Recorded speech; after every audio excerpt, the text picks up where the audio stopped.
Hey everyone, welcome to Valor's channel. Today I'll show you how to find a goblin engineer in Terraria. First we need to break some shadow orbs in the dark biome. Let's do it. Once in the dark biome, break at least one shadow orb.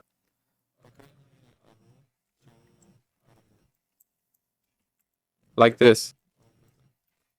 Next, you need at least 200 health. Got it?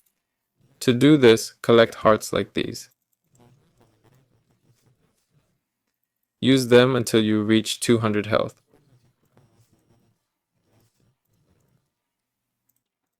Then head towards the edges of the world. I'll go here where a goblin scout should be. Found him right at the map's edge. Kill it, wait a bit, and you'll get a message.